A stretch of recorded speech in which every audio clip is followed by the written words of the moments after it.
And welcome back to another episode. This is a little call out to Happy Console Gamer. Anyway, guys, welcome back to another episode of the 12 Days of Christmas Gaming Memories. Today is about a game. I know that typically I told you my mom did not like us to get games as presents. However, every now and then one snuck in there. It was in the heyday of the Nintendo 64, so you're looking at the late 90s. And our cousins from Oregon, I'm going to point to Oregon. That's not at all where it is, but Oregon's off screen somewhere.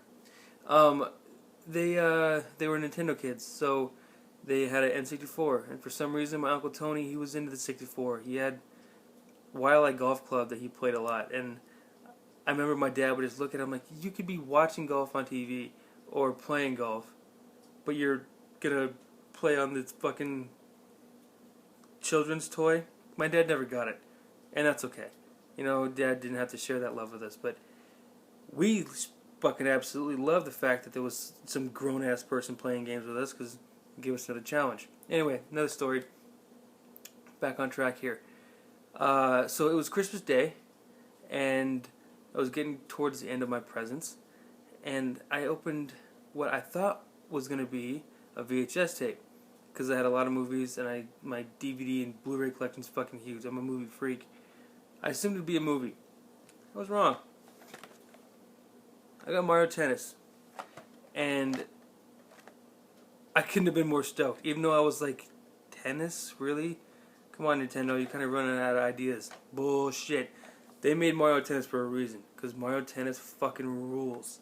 Especially multiplayer.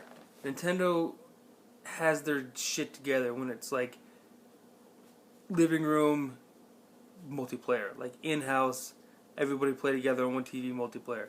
It can't be touched by any other system because it's on point. They develop their games to be played locally. It seems like back then anyway it was that way. We played the shit out of that game that night, you guys. It was so much fun. It was an exciting new concept to me because I had not really known much about tennis. Like I knew who Andre Agassi was and Pete Sampras and like the greats, but I didn't really understand the rules of tennis. Mario Tennis taught me the rules without even trying to. Like you just pick it up and play, and within like 5 or 10 minutes, you know all the rules of tennis. It's really simple. If you guys don't know anything about tennis and you're even slightly interested, play this game, like for real. It's an awesome experience, even by yourself. I know that I was mentioning that's a good multiplayer game, but playing it by yourself is fun too, and that's the sign of a good game, and that's why it's still worth money these days. All Mario titles, they hold their value, always, always, always. They're still very playable from any generation of consoles. Now, I was trying to think earlier. Did Kyle get a game too? Because it seems sort of unfair and unlikely that just I would have gotten one. It wouldn't have made sense. And then a light bulb hit, and I did remember that Kyle got something that year. And I happen to have it right here. Kyle scored Pokemon Stadium. Now, I see a fucking price tag sticker on here for $19.99. I would love to know what fucking store in Oregon sells brand new fucking N64 games, even as popular as this fucking one would have been for $20. Because I know for a fact when this came out, or when Kyle got this, Pokemon Stadium 2 wasn't out because Gold and Silver hadn't even dropped yet. I could be getting my facts wrong, and if someone in the comments is gonna pop in and say Gold and Silver came out before Pokemon Stadium ever came out, well, if that's the case, then I'm fucking wrong. But as far as I knew, like this was like 6 months old max, and for some reason there's a $20 sticker on it. I don't know how the hell Kyle pulled that off, but he got Pokemon Stadium that year, so it's kind of cool to be able to talk about two different gifts. Mario Tennis was great, awesome multiplayer game, but I think when it was all said and done, Kyle and I played a shit ton more Pokemon Stadium than we did Mario Tennis in the days after, simply because it had the Game Boy Transfer Pack in it where you could put your own Pokemon from your Game Boy game on the N64, which was mind-blowing to me.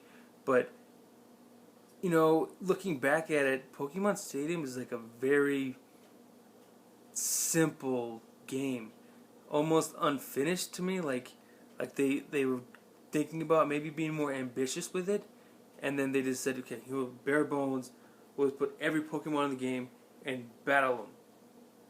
I know it sounds so simple, but it was a pretty damn basic game.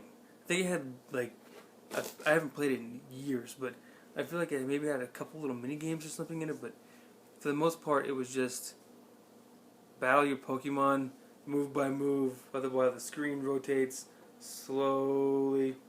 Anyway, wow, I could looked at myself in the screen there, and I kind of looked like the bad guy from Bloodsport, only white guy. Anyway, so we got 2 solid games that year, and maybe the cool thing about it, which didn't tip us off, was that the boxes, you know, they're different sizes. So that maybe that's why I thought I got a VHS tape, and Kyle got like a toy or something. But that was a great Christmas year. I'd like to maybe guess that it was 98, maybe. That sounds about right, but I could be wrong off by a year or two either way. Anyway, that was a fantastic Christmas, and I gotta thank the Oregon Cousins for pulling it off for us. And I don't know if Mike even remembers that year, but we had fun playing a couple new games that year. After it was all said and done, all the presents were opened. We rumbled back down the stairs to try these new games out, and we had a good time. So I gotta thank those guys, and I hope you guys enjoyed the story. And we'll be back tomorrow with day 12, the final episode of the series. So, Merry Christmas, guys, and I'll talk to you later.